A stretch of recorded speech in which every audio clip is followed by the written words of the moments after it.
নমস্কার বন্ধুরা, মুন কিচেনে আপনাদের স্বাগত।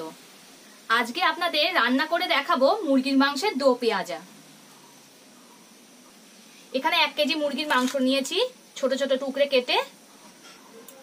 6টা আলু এরকম ছোট ছোট টুকরে কেটে নিয়েছি। আর নিয়েছি চা চামচের 2 চামচ রসুন বাটা, 2 চামচ আদা বাটা, পাতিলেবু, টমেটো, 4টে বড় সাইজের পেঁয়াজকে কুচি একদম কেটে নিয়েছি। আর নিয়েছি তেজপাতা, শুকনো লঙ্কা। এবার মাংসে সব মশলাগুলোকে মাখিয়ে নেব। যে আদাটা বেটে রেখেছিলাম সেই আদাটা আমি সব দিয়ে দিলাম। দিয়ে দেব ছোট চামচের 1 চামচ হলুদ গুঁড়ো, দিয়ে দেব ছোট চামচের 1 চামচ জিরে গুঁড়ো,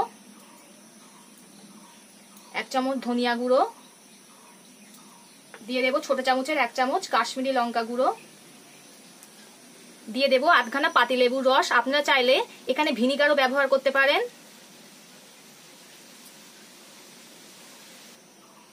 দিয়ে দেব 1 চামচ সরষের তেল। এই সমস্ত কিছুকে ভালো করে সুন্দর করে মাংসের সঙ্গে মাখিয়ে নিতে হবে। এমন করে মাখাতে হবে যেন সব মাংসের গায়ে মশলাগুলো লেগে যায় সুন্দর করে। আমার মাখানো হয়ে গেছে। এই মাংসটাকে কিছুক্ষণের জন্য ঢাকা দিয়ে রেখে দেব। উনুনে কড়া গরম হতে বসিয়ে দিয়েছিলাম। এতে দিয়ে দিলাম সরষের তেল।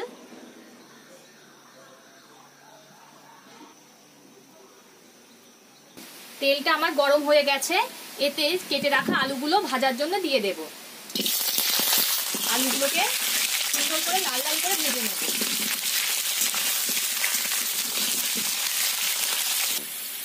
আলুটা ভাজার সময় অল্প করে লবণ দিতে হবে, তাহলে ভেতরটা ভালো করে নরম হয়ে যাবে।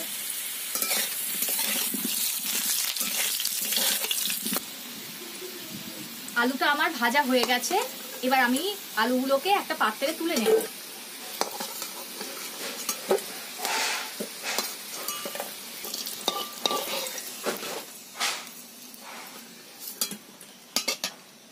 ওই তেলের মধ্যে আবার একটু সর্ষের তেল দিয়ে দেব। তেলটা আমার গরম হয়ে গেছে। এতে কুচিয়ে রাখা পেঁয়াজগুলো দিয়ে দেবো ভাজার জন্য।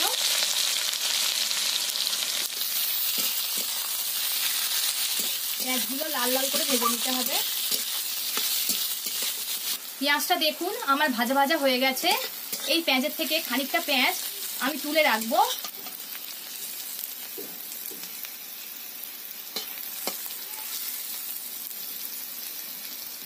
এই পেঁয়াজগুলো আমি তুলে রাখলাম, লাস্টে ব্যবহার করব তাই। ওই তেলের মধ্যে দিয়ে দিলাম যে রসুনগুলো আমি বেটে রেখেছিলাম, সেই রসুনগুলো আমি দিয়ে দিলাম। মুরগির মাংসে সবসময় রসুন বেশি ব্যবহার করতে হয়, তাহলে টেস্টটা বেশি পাওয়া যায়।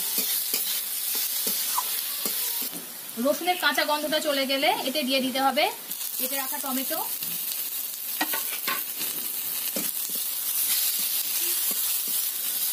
টমেটো দিয়ে সামান্য পরিমাণে দিতে হবে লবণ, তাহলে টমেটোটা গলে যাবে তাড়াতাড়ি। নুন দেওয়ার কারণে দেখুন টমেটো কত সুন্দর গলে গেছে। পেঁয়াজ, টমেটো, রসুন আমার ভালো করে ভাজা হয়ে গেছে। এতে দিয়ে দিলাম একটা শুকনো লঙ্কাকে ফাটিয়ে। এর মধ্যে দিয়ে দিতে হবে আগে থেকে মেখে রাখা মাংসটা।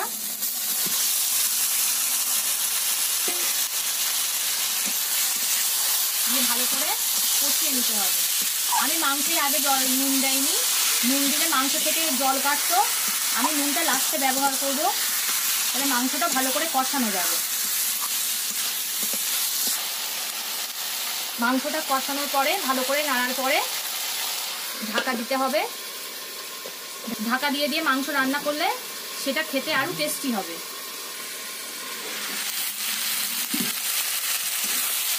দেখুন মাংসে নুন দেয়নি তাই মাংসটা কত সুন্দর কষানো যাচ্ছে। যদি আমি প্রথমে নুন দিয়ে মাখিয়ে রাখতাম তাহলে কষানো যেত না, মাংস দিয়ে জল ছাড়তো।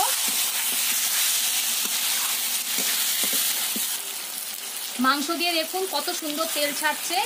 এই সময় এতে দিয়ে দিতে হবে লবণ। স্বাদ মতো লবণ দিয়ে দিতে হবে। এই মুরগির দো পেঁয়াজাটা কিন্তু ঢেকে ঢেকেই রান্না করতে হবে। আবার একবার ঢাকা খুলে নেড়ে দিতে হবে। দেখুন কত সুন্দর কালার এসছে, কত তেল ছাড়ছে মাংস দিয়ে। আমার মাংসটা প্রায় কষানো হয়ে গেছে। এতে দিয়ে দেব আগে থেকে ভেজে রাখা আলুগুলো।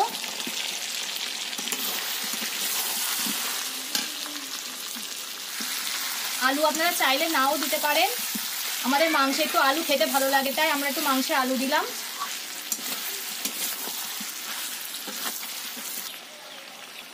দেখুন একটা কত সুন্দর মাখো মাখো ব্যাপার এসছে, কত সুন্দর লাগছে, কালারটাও খুব সুন্দর এসছে।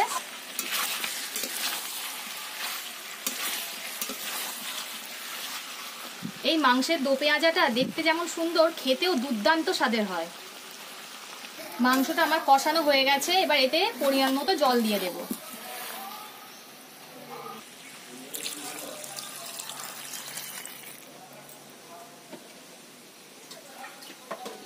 ঢাকা দিয়ে এবার এটাকে ফুটতে দেব।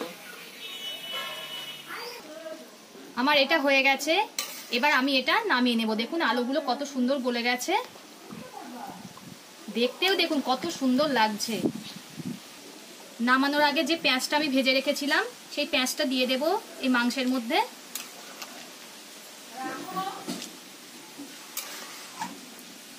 এই পেঁয়াজ ভাজাটা দেওয়ার পরে কিছুক্ষণ ফোটার পরে নামিয়ে দেব।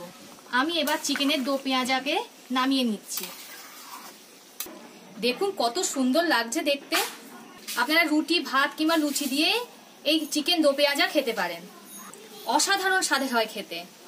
ভিডিওটা ভালো লাগলে লাইক ও শেয়ার করে দেবেন এবং কমেন্ট করে জানাবেন আপনাদের মতামত। আজকের ভিডিওটা আপনাদের কেমন লাগলো। পরবর্তী ভিডিওতে আপনাদের সঙ্গে আবার দেখা হচ্ছে।